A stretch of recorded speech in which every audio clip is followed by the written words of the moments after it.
तो ये है रोहतांग के बर्फ़ के पहाड़, यहाँ सुंदर नज़ारे एंड फाइनली हम पहुँच गए बर्फ़ में खेलने के लिए। Hello and welcome to day 2 in Manali. तो बज रहे हैं सुबह के 3 एंड हम सब लोग उठ चुके हैं क्योंकि हम लोगों को होना है जल्दी से तैयार। जल्द से जल्द हमें रोहतांग के लिए निकलना है, कोई भी ट्रैफिक जाम ना मिले हमें रास्ते में, इसीलिए। तो सुबह के 4:30 बजे करीब हम निकल चुके हैं अपने होटल से रोहतांग के लिए एंड हम यहाँ पे रुके हैं ड्रेसेस के लिए। यहाँ पे आपको इजीली ड्रेसेस मिल जाएंगी 200 से 300 के रेट पे। आप लोग कोशिश कीजिए कि सुबह जल्दी ही निकलें क्योंकि उसके बाद आपको ट्रैफिक जाम मिलता है एंड ड्रेसेस भी आपको 5 बजे के बाद ही मिलेंगी। हम लोग पहुँच गए थे, बर्फ़ के पहाड़ आने लग गए थे एंड इतने सुंदर नज़ारे भी आ रहे थे। और फाइनली हम पहुँच गए रोहतांग। यहाँ पे बिल्कुल जब भी मेट वाला सीन देखने को मिल रहा था, बिल्कुल आसपास पूरे स्नोई माउंटेन्स थे एंड इतनी ठंड आपको नहीं लगेगी, बट अब स्नो में खेलेंगे तो आप गीले हो सकते हैं, इसलिए ड्रेस थोड़ी ज़्यादा इम्पॉर्टेंट थी।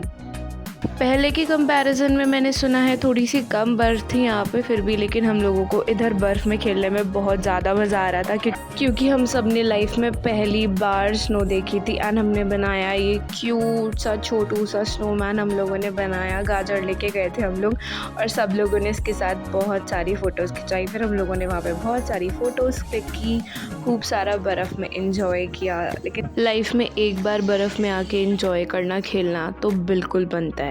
अब बर्फ़ में खूब सारा एंजॉय करने के बाद हमने वहाँ पे कुछ खाया पिया और हम निकल पड़े अटल टनल के लिए, जो हमें रास्ते में पड़ा था रोहतांग से लौटते वक्त।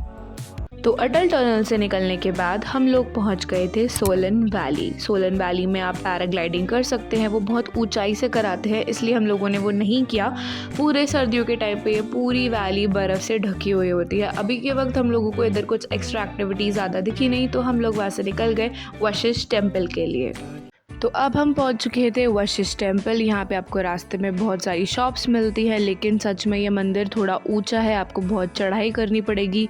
इतनी गर्मी थी, हम लोगों की तो हालत टाइट हो रही थी, इतनी गर्मी में ऊपर चढ़ के जाना था। यहाँ पे गाड़ियों की पार्किंग में आप गाड़ी लगा देंगे, लेकिन उसके बाद भी आपको थोड़ा ऊपर चल के जाना ही पड़ेगा। हम पहुँच गए थे वशिष्ठ टेम्पल। यहाँ पे ऐसा बोलते हैं, जो कि यहाँ पे वो हॉट वाटर का स्प्रिंग है, वहाँ पे नहाने से आपकी जो भी बीमारियाँ हैं, स्किन प्रॉब्लम्स हैं, वो दूर हो जाती हैं। यहाँ से लौटते वक्त मौसम इतना ठंडा हो गया था, एकदम गर्मी से हमने एक जगह पे लंच किया और हम लोग वापस निकल गए होटल के लिए।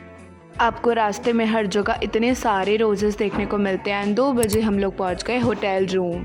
शाम को मैं और मेरी मम्मी ने डिसाइड किया क्यों ना हम उस जगह जाएं जो सच में बहुत ज़्यादा सुंदर एंड वर्थ इट है।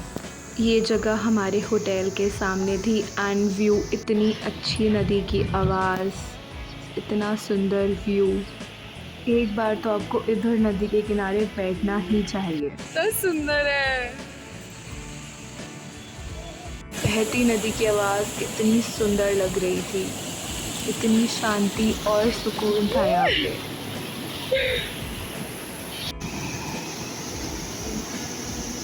इतना सुकून भरा समय गुजारने के बाद हम लोग पहुंच गए वन विहार, जो मॉल रोड के पास है। वन विहार में टिकट का प्राइस होता है 50 रुपीज़ फॉर अडल्ट्स और यहाँ पे बिल्कुल एक पार्क की तरह है जहाँ पे आप लोग एंजॉय कर सकते हैं, समय गुजार सकते हैं। हम लोगों ने वहाँ पे थोड़ी देर की थी बोटिंग। बोटिंग के लिए आपको एक अलग से टिकट खरीदनी पड़ती है, जिसमें 15 मिनट्स तक आप अपनी बोट चला सकते हैं। वन विहार में खूब सारा टाइम स्पेंड करने के बाद हम फिर से पहुंच गए मॉल रोड। फिर वहाँ हमने वहाँ की लोकल डिश सिड्डू ट्राई की, जो मुझे सच में बहुत अच्छा टेस्ट लगा। उसका 90 रुपीज़ का एक प्लेट पड़ेगा, जिसमें आपको वॉलनट्स की फिलिंग मिलती है। फिर मॉल रोड पे ही हम लोग घुस गए क्यूट सी चीज़ें देखने के लिए मिनी शो में।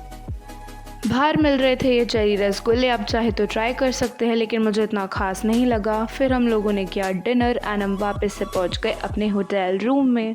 आप हर जगह को आराम से घूमिए, आपको बहुत मज़ा आएगा। And that's all for this video. Okay, stay tuned for more. Okay, bye.